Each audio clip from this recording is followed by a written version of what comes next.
A ciência, na sua essência, é a arte de decifrar códigos. Ela parte de uma convicção muito forte, a de que por trás do caos que a gente vê na natureza, existe um padrão, sabe? Uma lógica esperando para ser descoberta. Uma solução que está ali o tempo todo. Olhem só para isso.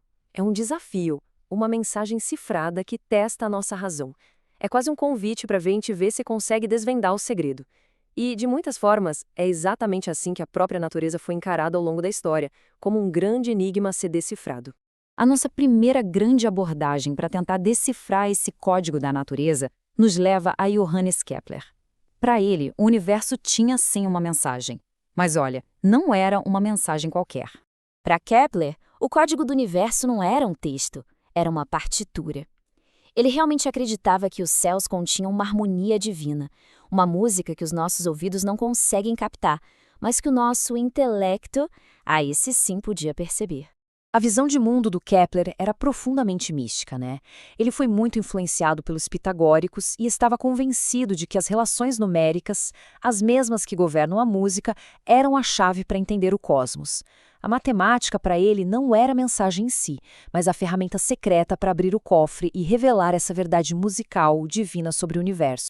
E foi justamente essa busca incansável pela harmonia divina que o levou a essas descobertas que mudaram tudo. As 3 leis do movimento planetário. Para Kepler, elas não eram só fórmulas, elas eram a notação musical da canção de Deus. Mas aí acontece uma virada de chave, uma verdadeira revolução no pensamento que chega com Galileu. Ele propôs uma linguagem completamente diferente para o código da natureza. Vamos ver como isso se desenrola? Essa declaração do Galileu foi, uau, subversiva. Presta atenção. Ele não disse que a matemática era a chave para a mensagem. Ele afirmou que a matemática era a própria linguagem. A natureza não estava cantando uma canção divina, ela estava falando em equações. E essa comparação deixa tudo bem claro.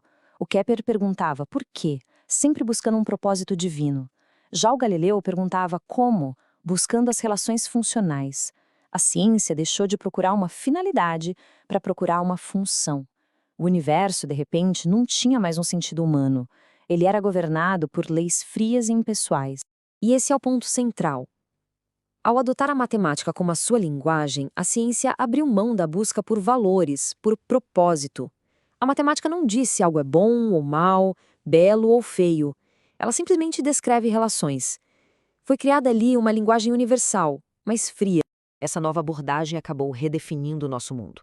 Aquilo que os nossos sentidos percebem, cores, sons, cheiros, tudo isso se tornou secundário. A realidade primária, a realidade de verdade, era a matemática, e só a razão podia acessá-la. Conceitos como de inércia, por exemplo, não vêm da observação direta, mas são impostos sobre a natureza pela lógica matemática. Bom, com a nova linguagem estabelecida, era preciso um novo método, um jeito de forçar a natureza a falar essa nova língua. A analogia do Kant aqui ela é perfeita. O cientista não é mais um aluno passivo, só ouvindo o que a natureza tem a dizer. Ele se torna um juiz ativo, um interrogador que formula as perguntas e exige as respostas. E esse é o método científico moderno, na prática. Primeiro se formula uma pergunta, uma hipótese. Depois, através de um experimento, a gente força a natureza a reagir, a se manifestar. E, por fim, a natureza dá o seu veredito, um simples sim ou não para aquela pergunta que o cientista fez. E é aqui que está todo o poder da hipótese. Sem uma pergunta bem formulada para guiar o nosso olhar, a observação do mundo vira só um amontoado infinito de dados sem sentido. A hipótese funciona como uma lanterna, iluminando um caminho bem específico nessa imensidão que é a natureza.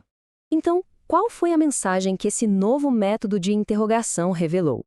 O que a gente aprendeu ao forçar a natureza a responder? E, mais importante, como é que essa nova perspectiva nos ajuda a resolver finalmente o nosso enigma inicial? A grande revelação dessa mudança toda foi uma mudança de foco. A ciência moderna se interessa muito menos pela essência das coisas e muito mais pelo seu comportamento, pelo seu movimento, pelas suas relações funcionais. E isso nos traz de volta ao nosso quebra-cabeças. A chave não está no que os símbolos são ou no que eles significam sozinhos, mas na operação, na função que foi aplicada a eles. E aqui está a solução. O segredo não estava no significado de cada símbolo, mas na operação por trás deles.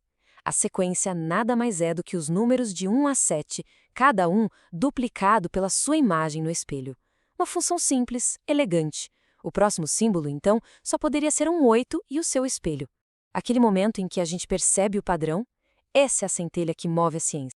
Isso tudo nos deixa com uma reflexão final. Se a ciência avança formulando novas perguntas para interrogar a natureza, quais são as perguntas que a gente ainda nem sequer imaginou?